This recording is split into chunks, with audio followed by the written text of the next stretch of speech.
Hello and welcome to Prime Sports with me, Razak Musbah. Now, the Ghana Football Association Executive Council member Dr. Randy Ayew has responded to the criticism surrounding Black Stars coach Chris Hughton, clarifying that there is an unwarranted impression of the GFA being against him. Now, this comes after Abbey's public remarks about Hughton needing to improve following one win in 3 games since his appointment. Now, Randy Abbey's statement followed similar sentiments expressed by George Amwako, who remarked that the Black Stars' performance under Hughton had not been impressive. Additionally, Black Stars team manager Amini Shado suggested that Ghana might have been better off with Otoado in charge, although he acknowledged Hughton's current leadership. Now, their remarks have been interpreted as implying that the GFA holds a negative view towards the former Premier League manager and desires his removal from the position. However, Randy Ayew claims that this is not the case. According to him, there is an unwarranted impression that there is a gang-up against Chris Hughton. He spoke to Original FM, a crowd-based radio station, and he further stressed that the association have not even considered a discussion about the coaching role of Chris Hughton. Hence, claims that the association is considering to replace him should be dismissed, for they have no substance. Meanwhile, former Black Stars captain Stephen Appiah has called for patience with the Chris Hughton-led technical team of the Black Stars following criticisms of the team's performance by some members of the Ghana Football Association. Now, in recent weeks, Hughton has been criticized by his team manager, Amini Shado, and some members of the Executive Council, notably Randy Ayew and George Amwako, former management committee chairman of the senior national team. Now, they claim the team has not improved since he took over in March this year. But Stephen Appiah reckons the technical team is deficient in terms of personnel and wants stakeholders to be patient. The football that we are all saying is not about what we see on the pitch. The force is about the people who are on the bench, the technical staff. That's why today you will see that Chelsea, Man City, they are even more than the team itself. The backroom staff. Yeah, we have people who... Italy went to the Euros. We did the Euros together. Yeah. With 37 backroom staff. So you have a particular person who is focusing on Haaland. You have a particular person who is focusing on Messi. You have a particular person who is trying to look at the goalkeeper. But I don't think that we have the... So our technical team is deficient? No, I'm not saying that, because I'm coming there. So I'm trying to say that at the end of the day, all this thing is money. Do we have the money to do that? No. So we are deficient in our technical team. But there are other people who also talk about the chop and change. Yeah. There hasn't been that consistency. Is that also a challenge? No, it can be, because, you see, I think we are living in a country where we don't have patience. We saw when you read Ferguson books, when he started, I mean, it wasn't good. But they allow him to do his job. And we have to know one thing, that any code that you bring, it comes with a different style of play. So the players will never get used to a particular play. That's why maybe it looks like we are not getting like what we want to see. Our time, it was one code that we had. Yeah, we had. And look at the way we played. I can close my eyes and I know where Asamoah Gyan is or Matthew Amwa is, and I'll give him the ball. But today it looks as if we are not... I don't want to use the word confused, is too harsh. We are not getting it. So changing coaches to it distracts the system of the play of the team.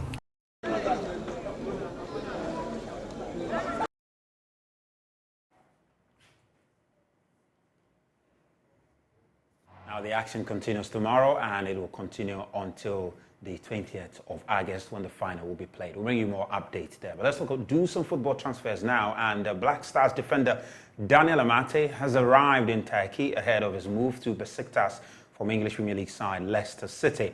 Also, Senegalese star Sadio Mane is reportedly on his way out of Bayern Munich to Nassr of Saudi Arabia after being told he is not in the club's plans for next season. Now, my colleague with our sister station, Nassr FM, Fifi Manfred, has been following all of these stories, and he joins me via Zoom all the way from Kumasi for some further detail on these very developing stories. Fifi, good to see you again. Bring us up to speed on Daniel Amartey. We understand he's landed in Turkey to complete a move to Besiktas. What more can you share with us on this very move? So, first of all, thank you very much, Busbao. I can confirm that deal is official. Daniel Amartey hasn't just landed in Besiktas. He has also officially signed for Besiktas from Leicester City. Last season, if you look at the English Premier League, his team, Leicester City, had been relegated. And in coming back this season, he felt that there was a need for him to move away. The club wanted to offload some of their assets since they are going to play in the English Division 1. So they allowed Daniel Amartey to go away, and it's at Besiktas that he has gotten a deal from. And so it's official. Daniel Amartey is a new Besiktas player. Well, interesting. Let's talk about the Black Stars. Even before that, let's do Thomas Partey now. We understand there's Arsenal have an update on him because there were rumors that he's likely to leave Arsenal. But we understand there's an update relative which will possibly see him stay at Arsenal come next season. What do you have to share with us on that?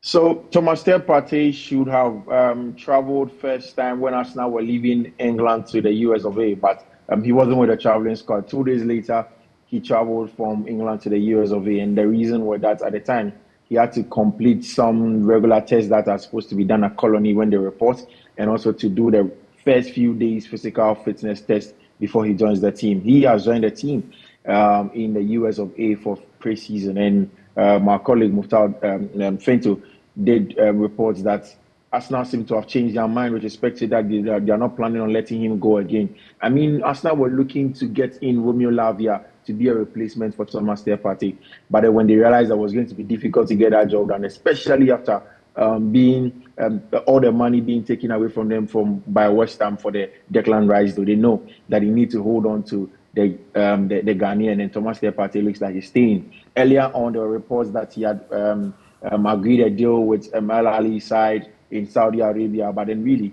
that wasn't done yet, and Thomas Partey looks like he's going to stay in North London. It's a good one for him. I think that this season offers him a chance to go ahead and win something big with Arsenal.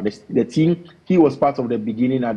He was there at the beginning of the project. He has been with it for a very long time. He started with El Neni and Xhaka. Xhaka and El Neni are out of the club now. He is now the main senior midfielder in that midfield. El Neni is still there, but then he's like, with respect to playing time and what have you, he's the main guy as he stands now. So I think that Partey should be part of this team and possibly get close to winning a trophy this season or the next.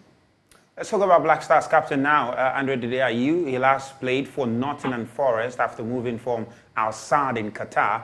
At the moment, of course, he signed for Nottingham Forest on a 6-month deal. It has ended and he's clubless at the moment. What do you have to share with us relative to some potential move? Have there been any clubs that have shown interest in the Black Stars captain, Ayew? So Andre Ayew will never run short of suitors, both in Europe and then, of course, in the Qatari region, in the Saudi region as well. I can tell you that his people, his entourage are working earnestly on the clock to make sure that they find a club for Andre Ayew. But some of the clubs that we know down the radar of Andre Ayew is also Turkish club Fenerbahce, who are looking at Andre Ayew, possibly to go ahead and sign him as a free agent as it stands now. There's also the possibility of the Saudi Pro League. I know that his people are talking to some of the people at the Saudi Pro League to hopefully get.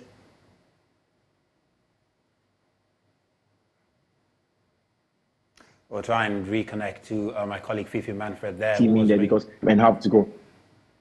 Yeah, interesting. So you mentioned, Fifi, that he's likely to end up in Saudi Arabia or possibly make a return to Qatar. But is it really the case that we are likely to see the Black Stars captain make a return to Europe?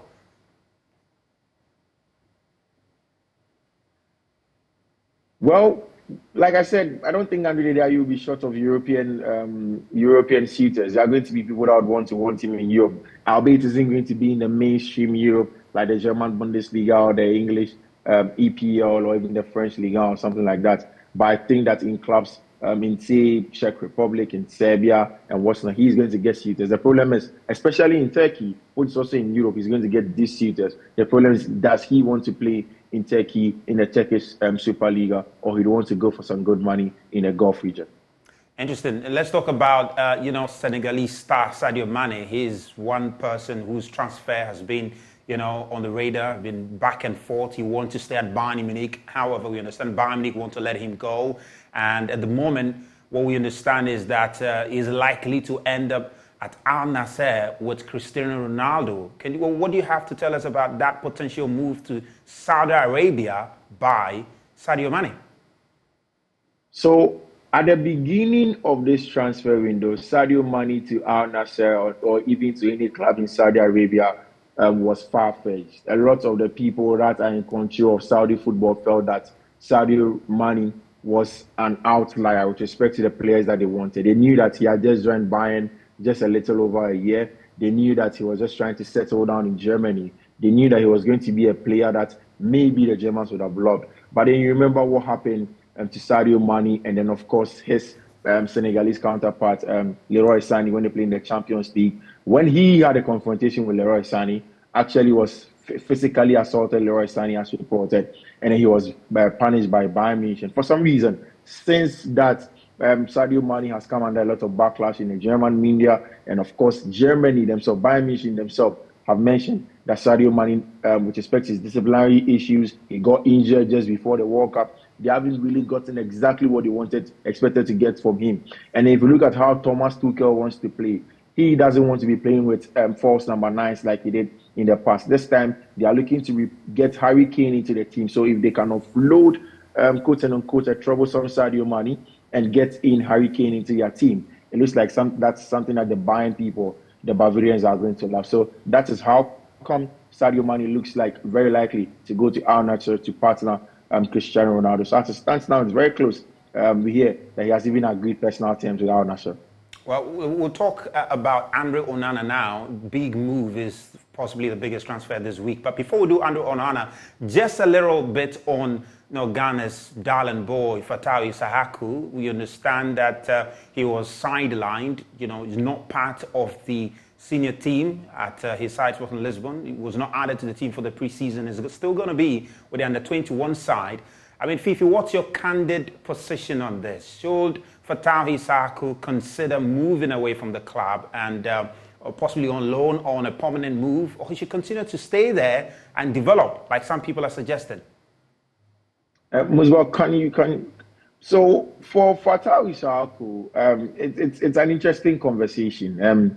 Ruben Amorim is one of the managers that loves to develop young talent, and in recent times, there were some times where he came on, especially in that game against Spurs in the Champions League under Ruben Amorim. For all of us Ghanaians who follow Fatawu Issahaku's progress, the hope is that we would have loved for him to develop and grow under Ruben Amorim. He hasn't gotten enough game time.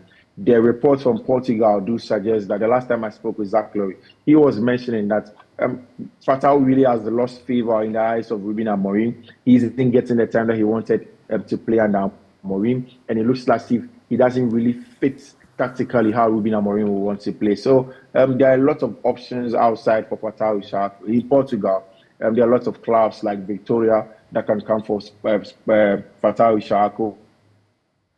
So we have for you by way of Prime Sports tonight with me, Razak Musbao. So big thanks to Fifi Manfred for joining us with all of that update. There's going to be more even in the course of the week. And also remember that on the 31st of July, the mid-year thought leadership event is coming up. It's Joy Sports and Ishura Sports. We're putting that together to have a good discussion on Ghana football relative to attendance at our various match centers. We've done a comprehensive research and we'll be presenting findings on why Ghanaians do not patronize the local game and also suggest solution on how we can correct this very anomaly in the Ghana football space. My name is Razak Musbao, and thank you for being a part.